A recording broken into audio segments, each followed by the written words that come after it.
Viewers, আপনারা দেখতে পাচ্ছেন রাস্তাঘাট কি পরিমাণ পানির নিচে চলে গেছে। মানুষের জনজীবন কিন্তু খুবই সমস্যার মধ্যে পড়ে গেছে। আপনারা দেখতে পাচ্ছেন রাস্তার পানি। আমি যদি দেখাই আমার পানি কি পরিমাণ পানি, এখান থেকে শুরু করলে মানুষ কিন্তু হেরে যাচ্ছে। দেখেন লুঙ্গি তুলে কেউ প্যান্ট ভিজিয়ে চলে যাচ্ছে। এখানে নৌকার ব্যবস্থাও কিন্তু নেই, মানুষ কিন্তু এখন নৌকা দিয়ে চলতেছে না। আর দেখতে পাচ্ছি রাস্তায় যে দূরত্বের বোর্ড দেওয়া আছে, এটাও কিন্তু পানির নিচে। মানুষের বাড়িঘর দেখতে পাচ্ছেন সব তলিয়ে গেছে, সব পানির নিচে চলে গেছে। আপনাদেরকে আমি যদি একটা দেখাই, একটা মাদ্রাসা কিন্তু পানির নিচে আছে বর্তমানে। আমি কিন্তু স্কুলে যাচ্ছিলাম, তো স্কুলে আজকে আর যেতে পারবো না, কারণ এই যে সব রাস্তাঘাট পানির নিচে চলে গেছে।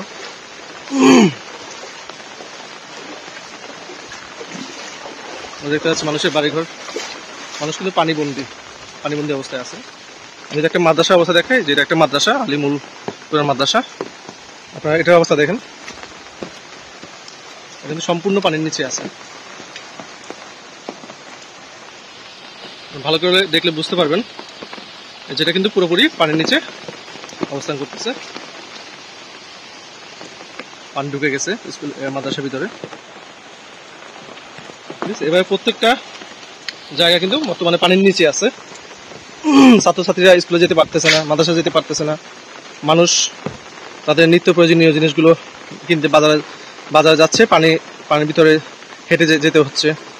ঠিক আছে, তো বর্তমান পরিস্থিতি খুবই খারাপ। বৃষ্টি তো মনে হয় যে আরো বাড়তেছে, বৃষ্টি কমার কোনো আশঙ্কা নেই। হ্যাঁ, আকাশে মেঘ, প্রচুর মেঘ, বৃষ্টি হচ্ছে। দেখতে পাচ্ছেন বৃষ্টি কিন্তু বন্ধ হচ্ছে না। ওদিকে কিন্তু তিস্তার যে বাঁধ, সবচেয়ে বড় বাঁধ, সেটা কিন্তু ভেঙে গেছে। সেটা ভেঙে যাওয়াতে কিন্তু বন্যা আরো বেড়ে যাওয়ার সম্ভাবনা আছে। এক্ষেত্রে আল্লাহ একমাত্র সহায়ক, আল্লাহ জানে যে কি হয়। এর আগে আরো 4-5 বছর আগে এরকম একটা বন্যা হয়েছিল। আমার মনে হয় তার চেয়েও বেশি ভয়াবহ বন্যা এবার হতে যাচ্ছে। আল্লাহ না করুক, তার চেয়ে বেশি ভয়াবহ বন্যা হয়তো এবার আমাদের দেখতে হবে। আপনারা দেখতে পাচ্ছেন আমি যত যাচ্ছি, যতটুকু যাব, সম্পূর্ণটা কিন্তু পানির নিচে। আমি যত যাব তত বেড়ে যাবে পানির ইয়াটা। আপনাদেরকে আমি যদি আরো ক্লিয়ারলি দেখাতে চাই, এটার পাশে কিন্তু একটা নদীর অংশ আছে। এটা আমি বর্তমানে আছি সাতবাড়িয়া এলাকায়। তো এটা হলো গুণবতী। এখান থেকে 3 কিলোমিটার পূর্বে এখান থেকে 3 কিলোমিটার পূর্বে হলো গুণবতী। এটা হলো বর্তমানে আমি সাতবাড়িয়া এলাকায় আছি। তো আমি কিন্তু পানির ভিতরে হাঁটতেছি, আমার কিন্তু হাঁটুর উপরে পানি। আপনারা দেখতে পাচ্ছেন এগুলো হলো বাড়িঘর, এগুলো নিচে এলাকা, এগুলো পানিবন্দী হয়ে গেছে।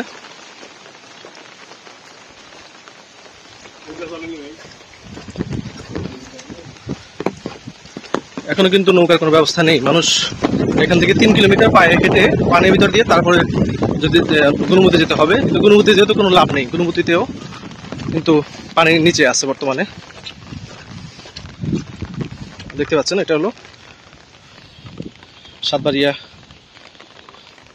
ডাকাতিয়ার একটা শাখা নদী।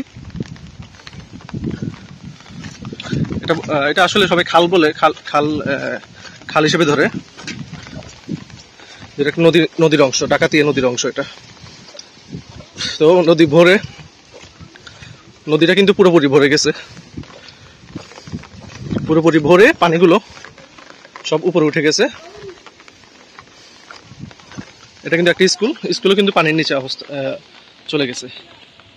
আপনি দেখতে পাচ্ছেন নদীর পানিগুলো সরাসরি দেখতে পাচ্ছেন। স্কুল কিন্তু পানির নিচে আছে, তলিয়ে গেছে স্কুলটা।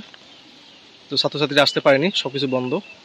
দেখতে পাচ্ছেন আপনারা, কোনো ছাত্রছাত্রী কিন্তু দেখা যাচ্ছে না। আমি এরপরও বের হলাম যে দেখি আগে যে কি অবস্থা, যেতে পারে কিনা। কিন্তু এখন দেখতেছি যে স্কুল পর্যন্ত যাওয়া যাবে না, পানির নিচে আছে সবকিছু।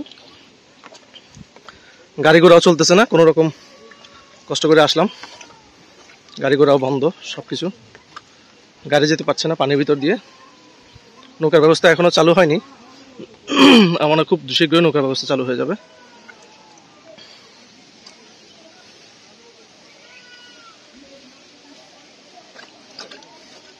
আপনারা যদি দেখেন এই যে বাড়িঘরগুলো, এখানকার বাড়িঘরগুলো দেখাচ্ছি আপনাদেরকে।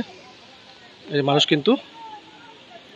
মানুষজন কিন্তু দেখেন কত কষ্ট করে বাড়িঘর থেকে বের হচ্ছে, তাদের গলা সমান পানি। আপনি যদি ভালো করে দেখেন, এই যে খেয়াল করেন, তাদের কিন্তু গলা সমান পানি। মানুষ কিন্তু গলা সমান পানি দিয়ে বাড়িঘর থেকে বের হচ্ছে, কত কষ্ট করে বের হচ্ছে দেখেন। এই যে বাড়িঘর কিন্তু বন্যা পানিতে তলিয়ে গেছে, সম্পূর্ণ তলিয়ে গেছে।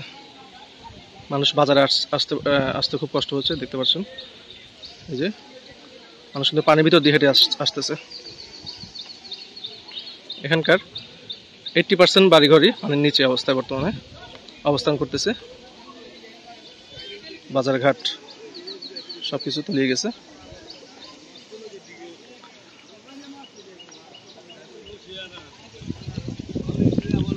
তো এই ছিল কুমিল্লার সাতবাড়িয়া থেকে।